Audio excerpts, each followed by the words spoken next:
ओम क्रिया बाबाजी नमः ओम। ओम क्रिया बाबाजी नमः ओम। ओम क्रिया बाबाजी नमः ओम। नमस्कार। एक योगी की आत्मकथा। आज का प्रकरण नंबर 12 इस बात पर आधारित है कि जब परमहंस योगानंद जी अपने गुरु के आश्रम में गए और उस आश्रम में वो कितनी देर तक रहे और वहाँ पर जो कुछ भी हुआ वो आज के इस प्रकरण में हम लोग पढ़ेंगे। तो चलिए शुरू करते हैं। तुम आ गए। श्री युक्तेश्वर जी ने बरामदे के पीछे स्थित बैठक में बिछे हुए व्याघ्र चरम पर बैठे बैठे ही मुझसे कहा। उनका स्वर ठंडा था, ढंग भाव शून्य। जी गुरुदेव, मैं आपके अनुसरण के लिए ही आया हूँ। झुककर मैंने उनका चरण स्पर्श किया। परंतु यह कैसे हो सकता है? तुम तो मेरी इच्छाओं की अवहेलना करते हो। अब ऐसा नहीं होगा गुरुजी, आपकी इच्छा ही मेरा धर्म होगी। तब ठीक है, अब मैं तुम्हारे जीवन का उत्तरदायित्व ले सकता हूँ। मैं स्वेच्छा से अपना सारा भार आपको सौंपता हूँ गुरुदेव। तो अब पहले मेरा अनुरोध यह है कि तुम अपने परिवार के पास घर लौट जाओ। मैं चाहता हूँ कि तुम कोलकाता जाकर कॉलेज में प्रवेश ले लो। तुम्हारी आगे की पढ़ाई चलती रहनी चाहिए। ठीक है गुरुदेव, मैंने अपनी व्याकुलता को छिपा लिया। क्या ये ज़िद्दी पुस्तकें वर्षों तक मेरा पीछा नहीं छोड़ेंगी? पहले पिताजी, अब युक्तेश्वर जी। किसी दिन तुम्हें पाश्चात्य जगत में जाना होगा। वहाँ के लोग भारत के प्राचीन ज्ञान के प्रति अधिक ग्रहणशील होंगे। यदि अपरिचित हिंदू गुरु के पास विश्वविद्यालय की डिग्री होगी। आप बेहतर जानते हैं गुरुजी। मेरी उदासी छट गई। पाश्चात्य जगत का उल्लेख मुझे कुछ उलझनकारी अगोचर सा लगा, परंतु इस समय गुरुदेव को अपने आज्ञा पालन से प्रसन्न करने का अवसर का तत्काल उपयोग करना अति आवश्यक था। तुम कोलकाता में पास ही रहोगे। जब भी तुम्हें समय मिले यहाँ आ जाना। संभव हुआ तो प्रतिदिन आऊँगा गुरुदेव। अपने जीवन के प्रत्येक पहलू पर मैं आपका अधिकार कृतज्ञतापूर्वक स्वीकार करता हूँ, केवल एक शर्त पर। क्या? कि आप मुझे भगवत साक्षात्कार कराने का वचन दें। 1 घंटे तक वाग्य युद्ध चलता रहा। गुरु वचन मिथ्या नहीं हो सकता, वह सहज भी नहीं दिया जा सकता। इस वचन में निहित संभावनाएं हैं। इससे पहले कि एक गुरु ईश्वर को प्रकट होने के लिए बाध्य करे, उसका ईश्वर के साथ घनिष्ठ संबंध होना आवश्यक है। श्री युक्तेश्वर जी के ईश्वर के साथ तादात्म्य को मैं जान गया था और उनका शिष्य होने के नाते उनसे यह वचन प्राप्त करने के लिए दृढ़ निश्चय था। तुम बहुत हठी हो। इसके पश्चात करुणापूर्ण निर्णायकता के साथ गुरुदेव की सहमति गूंज उठी। तुम्हारी इच्छा ही मेरी इच्छा है। मेरे हृदय से जीवन व्यापी पर्दा हट गया। इधर उधर अनिश्चित खोज का अब अंत हो गया। मुझे सद्गुरु के चरणों में चिरंतन आश्रय मिल गया था। आओ, मैं तुम्हें आश्रम दिखाता हूँ। गुरुदेव अपने व्याघ्र चरम के आसन से उठे। इधर उधर दृष्टिपात करते मैंने दीवार पर टंगी एक तस्वीर देखी, जिसे चमेली का हार पहनाया हुआ था। लाड़ी महर्षि, मैंने साचरस से कहा। हाँ, मेरी ईश्वर तुल्य गुरु। श्री युक्तेश्वर जी का स्वर आदर से कंपित था। वे उन सब गुरुओं से कहीं महान थे, एक मनुष्य के रूप में और एक योगी के रूप में भी, जिनका जीवन मेरे अन्वेषण की परिसीमा में आ गया। उस सुपरिचित तस्वीर को मैंने मौन प्रणाम किया। मेरी आत्मा की भक्ति उस लोकोत्तर गुरु के लिए बह निकली, जिन्होंने मेरे शैशव काल को अपने आशीर्वाद से धन्य करते हुए इस क्षण तक मेरा मार्गदर्शन किया। गुरुदेव के पीछे पीछे मैं उस घर और सारे प्रांगण में घूमा। भारी भरकम खंभों से युक्त उस विशाल और पुराने आश्रम के बीच एक आंगन था। बाहर की दीवारों पर काई जम गई थी। आश्रम परिसर पर निसंकोच कब्जा किए हुए एक कबूतर सपाट धूसर रंग की छत पर फड़फड़ा रहे थे। आश्रम के पिछवाड़े में एक बगीचा था, जिसे कटहल, आम और केलों के पेड़ों ने सुहावना बनाया हुआ था। इस 2 मंजिला भवन के ऊपर के कमरों में कटघरेदार बरामदे बीच में स्थित आंगन को 3 ओर से घेरे थे। नीचे के तल्ले पर एक प्रशस्त हाल था, जिसकी ऊंची छत खंभों पर टिकी हुई थी। गुरुदेव ने बताया कि इस कमरे का उपयोग मुख्यतः वार्षिक दुर्गा पूजा उत्सव के लिए होता था। श्री युक्तेश्वर जी के बैठक कक्ष में जाने के लिए एक संकरी सीढ़ी थी। इस कक्ष की छोटी सी बालकनी से सड़क दिखाई देती थी। आश्रम में साज सामान सरल था। हर चीज़ अत्यंत सादी, स्वच्छ और उपयोगी थी। कई पाश्चात्य पद्धति की कुर्सियाँ, बेंच और मेज़ें भी दिखाई दे रही थीं। गुरुदेव ने मुझे रात को वहीं रहने के लिए निमंत्रित किया। आश्रम में शिक्षा ग्रहण कर रहे 2 लड़कों ने रात को भोजन के लिए रसेदार सब्जी परोसी। गुरुजी, कृपया अपने जीवन के विषय में कुछ बताइए। उनके व्याघ्रचरम के पास एक चटाई पर मैं बैठा था। बरामदे से बाहर दिखाई पड़ने वाले मैत्रीपूर्ण तारे अत्यंत समीप लग रहे थे। मेरा पारिवारिक नाम प्रियनाथ कड़ार था। मेरा जन्म यही श्री रामपुर में हुआ था, जहाँ मेरे पिताजी एक धनवान व्यापारी थे। वे ही यह पैतृक मकान छोड़ गए जो अब मेरा आश्रम है। मेरी स्कूली पढ़ाई बहुत कम हुई। मुझे वह धीमी और उथली प्रतीत होती थी। युवा अवस्था के आरंभ में मैंने गृहस्थ धर्म का उत्तरदायित्व स्वीकार कर लिया और मेरी एक बेटी है जिसका विवाह हो चुका है। मेरा प्रौढ़ जीवन लाड़ी महाशय के मार्गदर्शन से धन्य हुआ। पत्नी की मृत्यु के पश्चात मैंने स्वामी परंपरा के अंतर्गत संन्यास ग्रहण कर लिया और मुझे नया नाम मिला श्री युक्तेश्वर। यही सरल मेरा वृत्तांत है। मेरे उत्सुक चेहरे को देखकर गुरुदेव मुस्कुराए।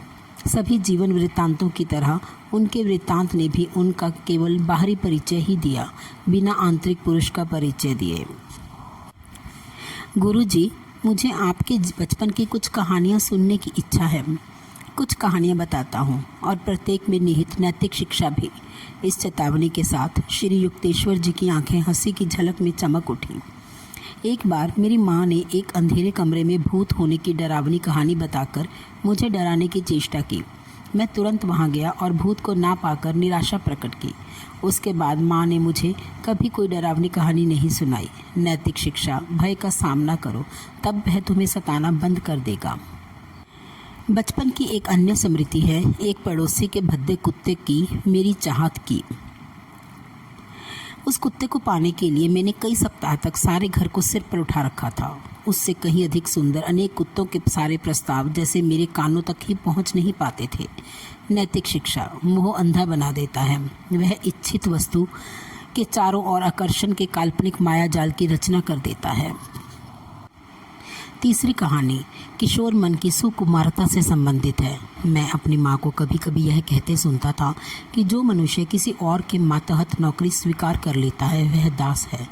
यह धारणा मेरे मन में इतनी पक्की बैठ गई कि मैंने विवाह के उपरांत भी सारी नौकरियां ठुकरा दी। अपनी पैतृक संपत्ति को भूमि के व्यवसाय में लगाकर मैंने अपनी आजीविका चलाई। नैतिक शिक्षा केवल अच्छी और सकारात्मक शिक्षाएं ही बच्चों के मन में जानी चाहिए। उनकी प्रारंभिक धारणाएं दीर्घकाल तक सुस्पष्ट बनी रहती हैं। गुरुदेव प्रशांत मौन में डूब गए। मध्य रात्रि के आसपास उन्होंने मुझे एक संकरी खाट सोने के लिए दी। अपने गुरु के आश्रम की छत के नीचे उस पहली रात नींद खूब गाढ़ी और मधुर थी। श्री युक्तेश्वर जी ने दूसरे दिन प्रातःकाल ही मुझे क्रिया योग की दीक्षा देने का निश्चय किया। इस प्रविधि की दीक्षा मुझे पहले ही लाड़ी महाशय के 2 शिष्यों से मिल चुकी थी, पिताजी और मेरे शिक्षक स्वामी केवलानंद जी। परंतु गुरुदेव के पास रूपांतर करने की शक्ति थी। उनके स्पर्श मात्र से एक प्रचंड ज्योति मेरे संपूर्ण अस्तित्व पर छा गई, मानो करोड़ों सूर्य एक साथ उद्दीप्त हो उठे हों। एक अवर्णनीय आनंद की बाढ़ ने मेरे हृदय को अंतरतम कोने तक अभिभूत कर दिया। उसके दूसरे दिन लगभग सायंकाल हो चला था जब मैं आश्रम से जाने के लिए तैयार हो पाया। तुम 30 दिन में लौट जाओगे। जब मैंने कोलकाता के अपने घर के द्वार में प्रवेश किया तो गुरुदेव की भविष्यवाणी भी मेरे साथ थी। उड़ते पक्षी के पुनरागमन के बारे में कोई भी व्यंग्य बाण जिसका मुझे डर था मेरे किसी संबंधी ने नहीं चलाया। मैं अपनी छोटी सी अटारी में गया और उस पर प्रेम भरी दृष्टि दौड़ाई, मानो वह कोई जीवंत उपस्थिति हो। तुम मेरे ध्यान के साक्षी हो और मेरी साधना के अश्रुपात और आंधी तूफानों की भी। अब मैं अपने दिव्य गुरु के आश्रम में पहुंच गया हूँ। बेटा, आज मैं हम दोनों के लिए बहुत ही खुश हूँ। पिताजी और मैं शांत नीरव संध्या में बैठे थे। तुम्हें तुम्हारे गुरु मिल गए, जैसे चमत्कारी ढंग से मुझे अपने गुरु मिले थे। लाड़ी माशय का पुण्य हस्त हमारे जीवन की रक्षा कर रहा है। तुम्हारे गुरु कोई दुर्गम हिमालय के संत नहीं, बल्कि निकट के ही निकले। मेरी प्रार्थनाएं स्वीकार हो गई। तुम्हारी ईश्वर खोज में तुम्हारी मेरी दृष्टि से सदा के लिए ही ओझल नहीं कर दिया गया है। पिताजी को इस बात की भी खुशी थी कि मेरी औपचारिक पढ़ाई फिर से आरंभ होगी। उन्होंने यथोचित व्यवस्था कर दी थी। दूसरे दिन कोलकाता में निकट ही स्थित स्कॉटिश चर्च कॉलेज में मैंने दाखिला ले लिया। खुशी के मास तेजी से बीतते गए। मेरे पाठकों ने निश्चय ही यह सही अनुमान लगा लिया होगा कि कॉलेज की कक्षाओं में मैं कम ही दिखाई पड़ता था। श्री रामपुर आश्रम का आकर्षण दुर्निवार था। मेरी वहाँ नित्य उपस्थिति पर गुरुदेव ने कभी कुछ नहीं कहा। मुझे बड़ी राहत मिली, क्योंकि वे शायद ही कभी विद्या के उन दालनों का जिक्र करते थे। सभी को यह पता चल ही गया था कि मैं विद्वान या विद्या अलंकृत बनने के लिए नहीं बना था। फिर भी हर बार मैं न्यूनतम उत्तीर्णांक प्राप्त करता रहा। आश्रम में दैनिक जीवन शांत सरल रूप से चलता था। उसमें शायद ही कभी कोई परिवर्तन होता था। मेरे गुरुदेव ब्रह्मवेला में ही जाग जाते थे। पड़े पड़े ही या कभी कभी बिस्तर पर बैठे हुए वे समाधि की अवस्था में प्रवेश कर जाते थे। गुरुदेव कब जागे यह पहचानना अत्यंत सरल था। जबरदस्त गर्जने करते, खर्राटों का अकस्मात रुक जाना, एक आध दो दीर्घ निश्वास, कभी कभी शरीर की कोई हलचल, फिर श्वास रहितता की निशब्द अवस्था, और वे गहरे समाधि आनंद में डूब जाते। इसके बाद नाश्ता नहीं होता था। पहले गंगा के किनारे किनारे लंबा भ्रमण होता था। मेरे गुरु के साथ वह प्रातःकालीन भ्रमण अभी भी कितने जीवंत और सुस्पष्ट है स्मृति में। स्मृति की सहज पुनरावृत्ति में मैं प्राय अपने आप को उनके साथ पाता हूँ। प्रातःकाल का सूर्य नदी को उष्ण कर रहा है और ज्ञान के अंधकार से ध्वनित होता उनका स्वर गूंज रहा है। स्नान और फिर मध्य व भोजन। गुरुदेव के दैनिक निर्देशानुसार भोजन तैयार करने का सतर्क कार्य तरुण शिष्यों का था। गुरुदेव शाकाहारी थे। संन्यास लेने से पूर्व वे अंडे और मछली खाते थे। शिष्यों के लिए उनका उपदेश यही रहता था कि अपनी शरीर प्रकृति के अनुसार कोई भी सादा आहार लें। गुरुदेव बहुत कम खाते थे। प्राय हल्दी या चुकंदर अथवा पालक रस में बने चावल और इस पर थोड़ा भैंस का घी या पिघला हुआ मक्खन, या किसी दिन केवल मसूर दाल या पनीर की रस्सेदार सब्जी और उसके साथ कोई तरकारी। भोजन के अंत में वे चावल की खीर के साथ आम, संतरा या फिर कटहल का रस लेते। अपराह में दर्शनार्थी आया करते थे। एक अविरत धारा ब्रह्म संसार से शांत आश्रम के भीतर बहती रहती। गुरुदेव सभी आने वालों के साथ प्रेम और सौजन्यपूर्ण व्यवहार करते थे। एक सद्गुरु जिसने अपने आप को देही या अहम नहीं बल्कि सर्वव्यापी आत्मा के रूप में पहचान लिया हो, सभी मनुष्यों में एक अद्भुत समानता देखता है। संतों की निष्पक्षता ज्ञान में स्थापित होती है। उन पर माया के बदलते चेहरों का कोई प्रभाव नहीं पड़ता। अज्ञानी लोगों की समझ को उलझन में डाल देने वाले राग द्वेष उन्हें छू भी नहीं पाते। श्री युक्तेश्वर जी ऐसे लोगों को कोई पृथक महत्व नहीं देते थे जो सत्ताधारी, शक्तिशाली, धनी या विशेष उपलब्धि प्राप्त हों। ना ही वे कभी किसी की गरीबी या अनपढ़ता के कारण उपेक्षा करते थे। किसी बच्चे के मुंह से भी वे ज्ञान के वचन आदरपूर्वक सुनते और अवसर पड़ने पर किसी दंभी पंडित की खुले रूप से उपेक्षा करते। 8 बजे रात्रि भोजन का समय था, जिसमें कभी कभी देर तक ठहरे हुए अतिथि भी सम्मिलित होते। गुरुदेव अकेले भोजन करने नहीं बैठते थे। कोई भी उनके आश्रम से भूखा या अतृप्त होकर नहीं लौटता था। श्री युक्तेश्वर जी अतिथियों के अप्रत्याशित आगमन से ना ही कभी घबराते थे, ना ही कभी व्यग्र होते थे। उनके युक्तिपूर्ण मार्गदर्शन में शिष्यों द्वारा बनाया गया अल्प भोजन भी महाभोज प्रतीत होता था, परंतु साथ ही वे मितव्ययी भी थे और अपनी थोड़ी सी पूंजी से बहुत कुछ कर लेते थे। अपनी जेब की सीमा में संतुष्ट रहो, फिजूल खर्ची तुम्हारे लिए अशांति पैदा करेगी, वे प्राय कहते थे। चाहे आश्रम में आतिथ्य सत्कार का कार्य हो या भवन निर्माण या मरम्मत का या कोई भी अन्य व्यवहारिक कार्य हो, हर कार्य की छोटी से छोटी बातों में गुरुदेव सृजनात्मक मौलिकता का परिचय देते थे। सायंकाल के शांत समय में प्राय गुरुदेव प्रवचन करते। अक्षय रतन भंडार, उनका प्रत्येक शब्द ज्ञान से तराशा होता था। एक अलौकिक आत्मविश्वास उनके निरूपण में झलकता था। उनका निरूपण अद्वितीय होता था। उनकी तरह बोलने वाला मैंने कभी कोई नहीं देखा। अपने विचारों को शब्दों का परिधान पहनाने से पहले वे उन्हें विवेक के नाजुक तराजू में तोलते थे। सत्य का मूल तत्व सर्वव्यापक भौतिक रूप में भी विद्यमान उनसे आत्मा के सौरभ की तरह निस्तृत होता था। मुझे सदा इस बात का आभास था कि मैं भगवान के जीवंत विग्रह के सानिध्य में हूँ। उनकी दिव्यता का भार अपने आप मेरे मस्तक को उनके सामने नत कर देता था। यदि अतिथि यह भांप जाते कि श्री युक्तेश्वर जी अनंत ईश्वर में मगन हो रहे हैं, तो गुरुदेव तुरंत उनके साथ वार्तालाप शुरू कर देते। किसी प्रकार का प्रदर्शन करना या अपनी आंतरिक मगनता की शेखी मारना उन्हें नहीं आता था। ईश्वर के साथ सदा एक रूप उन्हें ध्यान के लिए अलग के में समय निकालने की आवश्यकता नहीं थी। आत्मज्ञानी सिद्धों ने ध्यान की सीढ़ी को पहले ही पीछे छोड़ दिया होता है।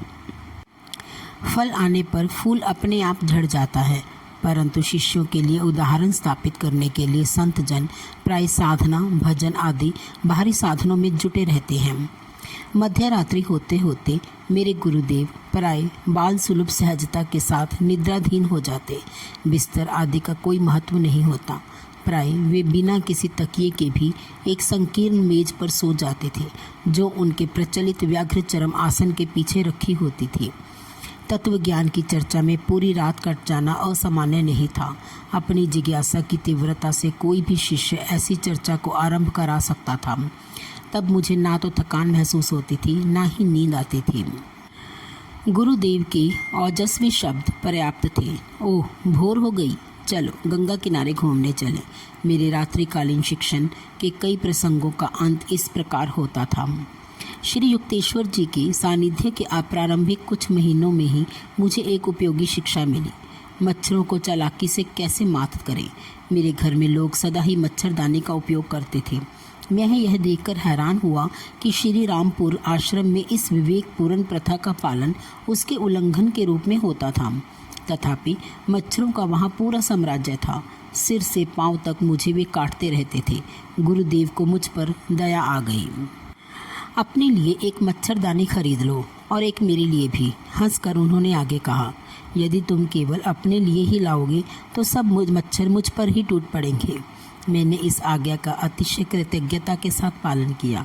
जिस रात मैं श्री रामपुर में रह जाता, गुरुदेव मच्छरदानियाँ लगाने के लिए अवश्य कहते।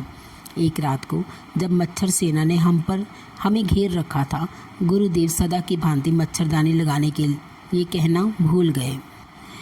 मैं व्याकुल होकर मच्छरों की भिन भिन सुन रहा था। बिस्तर पर लेटकर मैंने उन्हें शांत करने के लिए एक प्रार्थना उनकी दिशा में प्रवाहित कर दी। आधे घंटे बाद गुरुदेव का ध्यान आकर्षित करने के लिए मैंने झूठ मूठ ही खांस कर देखा।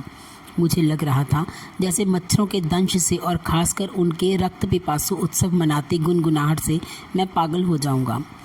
गुरुदेव की ओर से कोई प्रतिक्रियात्मक हलचल नहीं। मैं सतर्कतापूर्वक उनके समीप गया। उनका श्वास नहीं चल रहा था। उन्हें इतने निकट से समाधि अवस्था में देखने का यह मेरा पहला अवसर था। इसे मैं भयभीत हो उठा। इनका हार्ट फेल तो नहीं हो गया? मैंने उनकी नाक के नीचे एक आईना रखा। उस पर श्वास की भांप नहीं पड़ी। पूर्णतः सुनिश्चित करने के लिए मैंने कई मिनटों तक उनका मुंह और नाक अपनी उंगलियों से बंद करके रखी। उनकी देह ठंडी और निश्चल थी। किंकरत व विमूढ़ होकर मैं लोगों को बुलाने के लिए दरवाजे की ओर मुड़ा। अच्छा, एक उभरता हुआ प्रयोग करता। मेरी बेचारी नाक। गुरुदेव का स्वर हास्य कंपित था। तुम सोते क्यों नहीं? क्या तुम्हारे लिए सारी दुनिया बदल जाएगी? अपने आप को बदलो। मच्छरों की चेतना से अपने को मुक्त करो। चुपचाप मैं अपने बिस्तर पर लौट गया। इसके बाद एक भी मच्छर मेरे पास नहीं फटका। मैं समझ गया कि गुरुदेव केवल मुझे खुश करने के लिए मच्छरदानियाँ लाने के लिए सहमत हो गए थे। उन्हें मच्छरों का कोई डर नहीं था। अपनी योग शक्ति से वे उन्हें काटने से रोक सकते थे, या यदि वे चाहते तो अपनी आंतरिक ध्यान अवस्था में जा सकते थे, जिसमें मच्छरों का उन्हें पता ही नहीं चलता।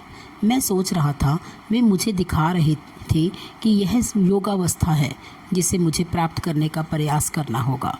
सच्चा योगी समाधि की पराचेतन अवस्था में जा सकता है और उसी अवस्था में रह सकता है, उन समस्त विक्षेपों के बावजूद जिनका इस धरातल पर कभी अभाव नहीं होता। कीटकों की भिन भिनाहट, परिव्याप्त सूर्य प्रकाश की तीव्रता, समाधि की प्रथम अवस्था में साधक बाहरी जगत के इंद्रिय बोध को बंद कर देता है। तब उसे आदि ईडन के भूस्वर्ग से भी कहीं अधिक सुंदर अंतर जगत की ध्वनियों और दृश्यों का प्रतिदान प्राप्त होता है।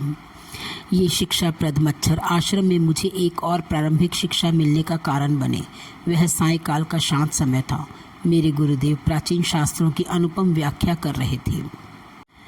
उनके चरणों में मैं संपूर्ण शांत था। एक धृष्ट मच्छर इस रसमय वातावरण में घुस आया और मेरा ध्यान अपनी ओर खींचने लगा। उसने जैसे ही अपनी विषैली सुई मेरी जांघ में घुसाई, मैंने स्वाभाविकता अपना हाथ प्रतिशोध के लिए ऊपर उठाया।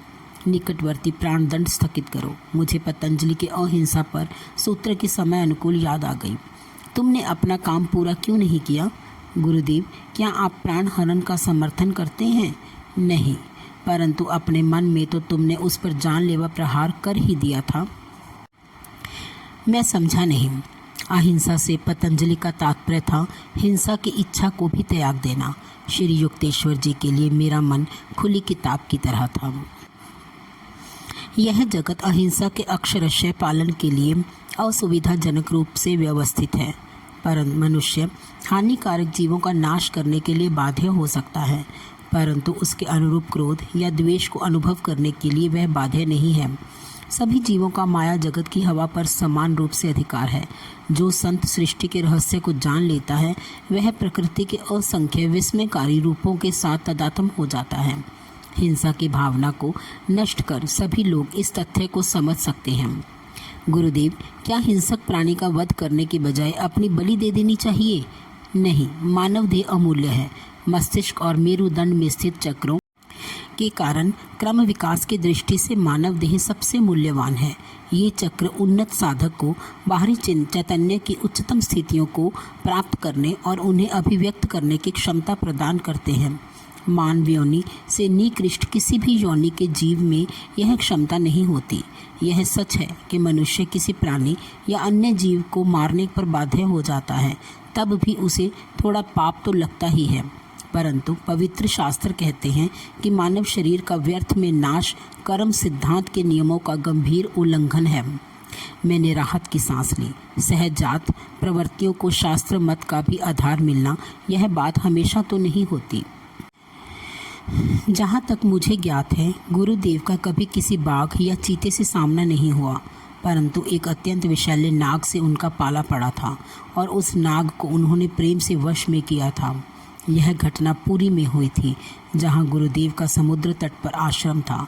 गुरुदेव के जीवन के उत्तरकाल में उनका शिष्य बना प्रफुल्ल नाम का एक लड़का उस समय उनके साथ रहता था। हम आश्रम के पास बाहर बैठे थे। प्रफुल्ल ने मुझे बताया, 4 फुट लंबा आतंक का मूर्तिमान रूप में एक नाग पास ही निकला।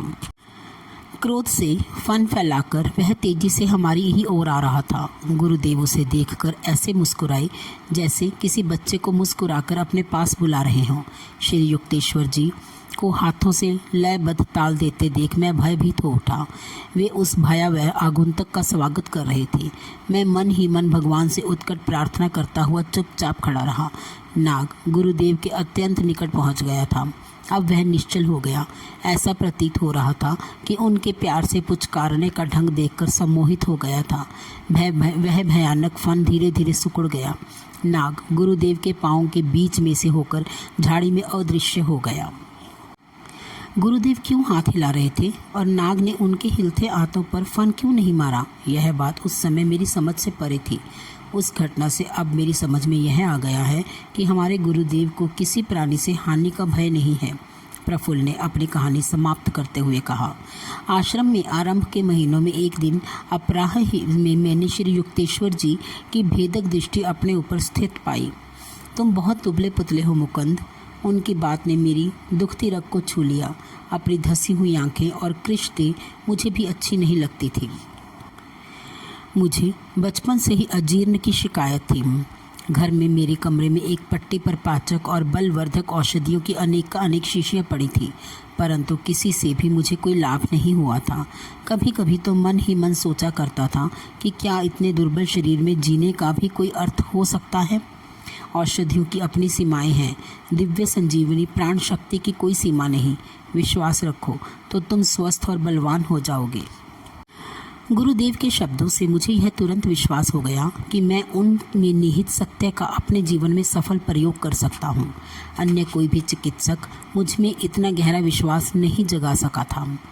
दिन प्रतिदिन मेरे स्वास्थ्य और बल में वृद्धि होने लगी। श्री युक्तेश्वर जी के गुप्त आशीर्वादों से 2 सप्ताहों में मेरा इच्छित वजन मुझे प्राप्त हो गया, जो जब तक अन्य उपायों से प्राप्त करने का मैं व्यर्थ प्रयास करता रहा था। मेरे पेट के सारे विकार सदा के लिए दूर हो गए। बाद में तो अनेक बार अपने गुरु की दैवी शक्ति द्वारा लोगों को मधुमेह, मिर्गी, क्षय रोग और पक्षपात जैसी बीमारियों से मुक्त करते देखने का सौभाग्य मुझे प्राप्त हुआ। कई वर्ष पहले मैं भी अपना वजन बढ़ाने के लिए आतुर था। मुझे स्वस्थ करने के थोड़े ही दिन बाद गुरुदेव मुझे बता रहे थे, एक उग्र बीमारी से उठने के बाद मैं स्वास्थ्य लाभ कर ही रहा था कि वाराणसी में लाड़ी महाशय के दर्शन के लिए चला गया। मैंने कहा, गुरुदेव, मैं बहुत बीमार था और मेरा वज़न भी बहुत कम हो गया है। मैं देख रहा हूँ युक्तेश्वर कि तुमने पहले तो अपने आप को अस्वस्थ कर लिया और अब सोचते हो कि तुम दुबले भी हो गए हो। मुझे जिस उत्तर की आशा थी उससे तो यह उत्तर कहीं हटकर था, परंतु मेरे गुरुदेव ने मुझे हिम्मत दिलाते हुए आगे कहा, मुझे देखने दो। मुझे विश्वास है कि कल तक तुम्हारा स्वास्थ्य बेहतर हो जाएगा। मेरे श्रद्धालु मन ने यह मान लिया कि उनके शब्द इस बात का संकेत हैं कि वे गुप्त रूप से मुझे स्वस्थ करने वाले हैं। दूसरे दिन प्रातःकाल ही मैं उनके पास पहुंच गया और उल्लास के साथ मैंने कहा, गुरुदेव, आज मुझे कल की अपेक्षा बहुत अच्छा लग रहा है। सचमुच आज तुमने अपने आप को शक्ति से भर लिया है। नहीं गुरुदेव, मैंने स्विनय प्रतिवाद किया, ये तो आप हैं जिन्होंने मुझे स्वस्थ कर दिया है। कई सप्ताहों में आज पहली बार मैं अपने में कुछ शक्ति अनुभव कर रहा हूँ।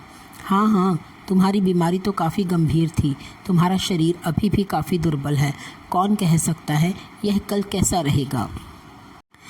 अपनी दुर्बलता के लौट आने की संभावना के विचार मात्र से मैं भय से सिहर उठा। दूसरे दिन सुबह मैं मुश्किल से अपने आप को लाड़ी महाशय के घर तक घसीट सका। गुरुदेव, मैं फिर बीमार हो गया हूँ। मेरे गुरु की आंखों में शरारत उतर आई थी। तो फिर एक बार तुमने अपने आप को बीमार बना लिया। मेरा धैर्य समाप्त हो गया। मैंने कहा, गुरुदेव, अब मैं समझ गया हूँ कि दिन प्रतिदिन आप केवल मेरा मजाक ही उड़ा रहे थे। मेरी समझ में नहीं आता कि मेरी सच्ची बातों पर आपको विश्वास क्यों नहीं होता। सचमुच ये केवल तुम्हारे विचार ही हैं जिन्होंने तुम्हें बारी बारी से दुर्बल और स्वस्थ अनुभव कराया है। मेरे गुरु प्रेम से मुझे निहार रहे थे। तुमने देख लिया है कि कैसे तुम्हारा स्वास्थ्य तुम्हारी अवचेतन प्रत्याशाओं के अनुसार बदलता रहा। विचार भी विद्युत शक्ति या गुरुत्वाकर्षण शक्ति के समान एक शक्ति है। मानव मन ईश्वर के सर्वशक्तिमान चैतन्य का एक सफुल्लिंग है। मैं तुम्हें दिखा सकता हूँ कि तुम्हारा शक्तिशाली मन जिस किसी भी बात में तीव्र विश्वास रखेगा वह तत्क्षण घटित होकर रहेगा।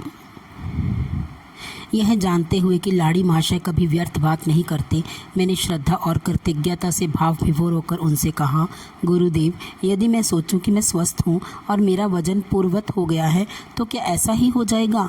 इसी क्षण भी ऐसा ही है। मेरी आंखों में एकाग्रता पूर्वक देखते हुए गुरुदेव ने गंभीरता से कहा, मैंने तत्क्षण न केवल अपनी शक्ति में बल्कि वजन में भी वृद्धि अनुभव की। लाड़ी महाशय पुनः अपने मौन में खो गए। उनके चरणों में कुछ घंटे बैठने के बाद मैं अपनी माँ के घर लौटा, जहाँ काशी जाने पर मैं रुकता था। बेटे, तुम्हें क्या हो गया है? जल शोध की बीमारी से क्या तुम्हारा शरीर फूल रहा है? माँ को अपनी आंखों पर विश्वास नहीं हो रहा था। मेरा शरीर अब वैसा ही हृष्ट पुष्ट हो गया था जैसे बीमारी से पहले था। मैंने अपना वज़न किया तो देखा कि एक दिन में मेरा वज़न 50 पाउंड बढ़ गया था और उसके बाद यह वज़न हमेशा के लिए बना रहा। जिन मित्रों और परिचितों ने मेरा क्षीण शरीर देखा था वे आश्चर्य से हतप्रभ रह गए।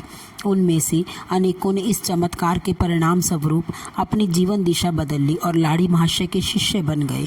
ईश्वर में सदा जागृत मेरे गुरुदेव जानते थे कि यह संसार और कुछ ना होकर केवल सृष्टा का मूर्त रूप धारण किया हुआ स्वप्न है। लाड़ी महाशय को उस दिव्य स्वप्न दृष्टा के साथ अपनी एकात्मता का पूर्ण भान था, इसलिए वे दृश्य जगत की स्वप्नों को प्रकट करने या लुप्त करने या उनमें अपनी इच्छानुसार कोई भी परिवर्तन करने में समर्थ थे। इस प्रकरण का दूसरा भाग अगली वीडियो में। नमस्कार। ओम क्रिया बाबा जी नमः ओम। ओम क्रिया बाबा जी नमः ओम। ओम क्रिया बाबा जी नमः ओम।